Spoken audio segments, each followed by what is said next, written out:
So, 2025, what a year for anime. I mean, it was absolutely record shattering. We had these huge box office giants, streaming shows that everybody was binging, and of course, the ones that just completely took over our social feeds. But with so many massive hits, it kind of makes you wonder, how do you even pick the one true anime of the year? Well, let me tell you, the answer is way more complicated than you might think. Right? It's the question we all love to debate every single year. But for 2025, you can't just look at the usual stats and call it a day. The numbers just don't tell the whole story. To really get to the bottom of this, we've got to dig a little deeper than just the obvious winners. Okay, to figure this out, we're going to have to put on our detective hats. Seriously, we're going to follow the money, we're going to comb through all the streaming data, track the social media buzz, and even see what the big awards had to say. And our very first clue? Well, it's the oldest one in the book. Just follow the money. First up, let's talk about the box office behemoths. They say money talks, but in the world of anime, it absolutely screams. So which movies made the biggest splash, financially speaking, in 2025? And wow, the numbers here tell a wild story. The entire Japanese animation market skyrocketed to 3.8 trillion yen in 2025. That is a new all-time high.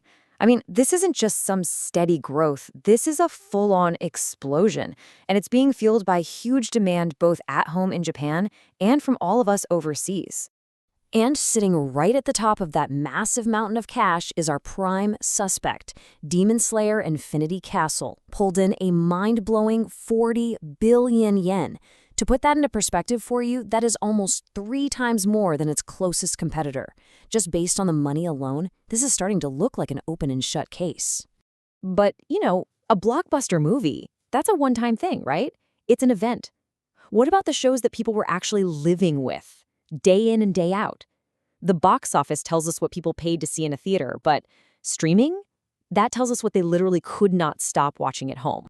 And this, my friends, is where our investigation takes a really sharp turn. Because the moment we step out of the movie theater and look at what people were watching on their couches, a totally different contender just bursts onto the scene. So while Demon Slayer was conquering the cinema, The Apothecary Diaries Season 2 became the undisputed king of streaming. And I mean, it didn't just win, it was total, complete domination. It held the #1 spot for 6 months straight, across every single age group, on platforms like Abema. That's not just a fad, that's a genuine cultural habit. Okay, so now we have 2 champs, one for the box office, one for streaming. But there's another metric that's just as important in today's world. Buzz. Which show truly owned the online conversation? Which one just lit up social media?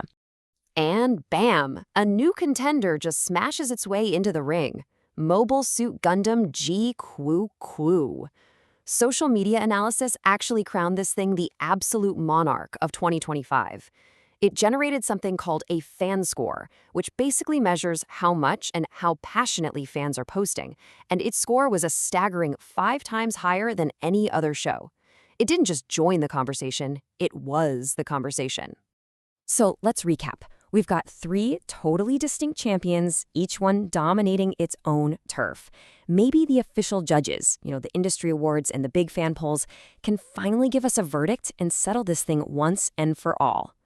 At first glance, yeah, the official awards seem to back up what we found.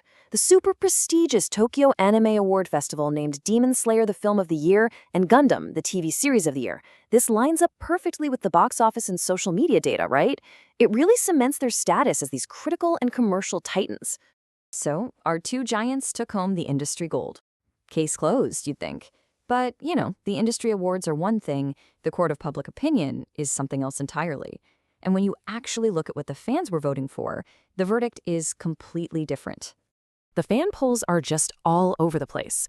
One big poll from Anime crowned Momentary Lily as #1, a totally original series that just came out of nowhere and captivated everyone.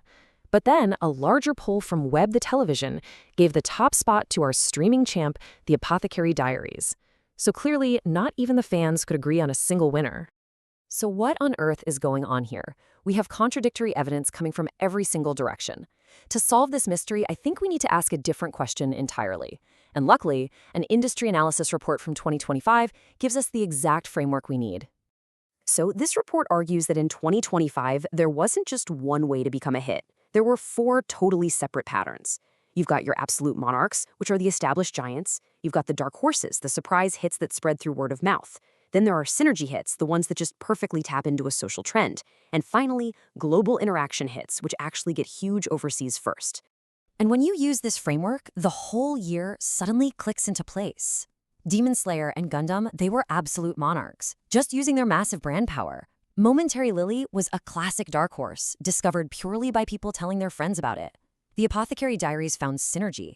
Its mystery-solving story was perfect for the fan culture of making theory videos and sharing clips. And a show like Solo Leveling was a global interaction hit. Its international fame actually drove its popularity back home. So, after following all the clues, the money, the streams, the buzz, the votes, we finally have our answer. And honestly, it's not at all what I expected when we started this investigation. The real answer is that there was no single Anime of the Year. 2025 was a year of multiple champions, with each one taking a completely different road to the top. The story of the year wasn't about one winner. It was about an industry that's so diverse and healthy that it can create several at the same time. And that leaves us with a really fascinating question for the future, doesn't it? As these paths to becoming a hit keep multiplying and changing, what kind of show is going to define next year? Will it be another monarch, or maybe something totally new that we haven't even imagined yet? Thanks for joining me on this deep dive.